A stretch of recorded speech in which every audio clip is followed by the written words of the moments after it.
नमस्कार मेरा सम्पूर्ण प्रिय दर्शक तथा शुभचिन्तकहरू।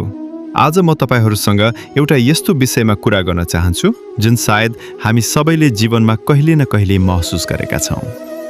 आजको समयमा एउटा अनौठो कुरा धेरै देख्न पाइन्छ।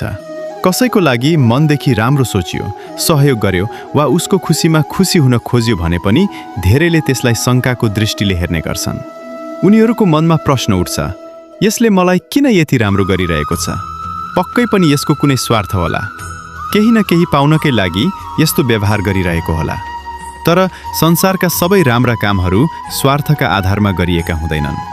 कतिपय मानिसहरू यस्ता पनि हुन्छन् जसले कसैलाई सहयोग गर्दा बदलामा केही अपेक्षा राखेका हुँदैनन्। उनीहरूको राम्रोपन कुनै नाटक होइन, कुनै योजना होइन, कुनै फाइदा उठाउने माध्यम पनि होइन। त्यो त उनीहरूको हृदयको स्वभाव हो। उनीहरू अरूको पीडामा साथ दिन्छन्, अरूको सफलतामा खुसी हुन्छन् र अरूको भलाइ चाहन्छन्, केवल मानवताको नाताले। दुर्भाग्यवश आज विश्वासभन्दा शङ्का धेरै बढेको छ।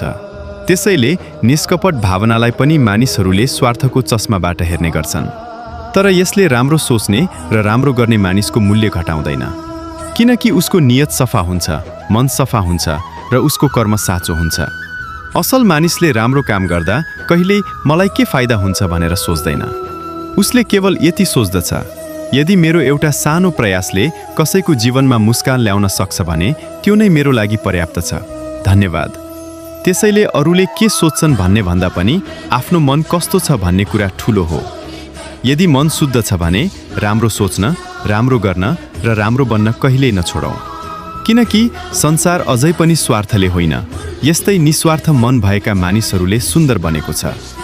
यदि यो विचारले तपाईको मन छोएको छ भने भिडियो लाइक गर्नुहोस्, आफ्नो विचार कमेन्टमा लेख्नुहोस् र यस्तै मन छुने भिडियोहरूको लागि च्यानललाई सब्स्क्राइब गर्न नबिर्सनुहोस्। फेरि अर्को भिडियोमा भेटौँला। नमस्कार।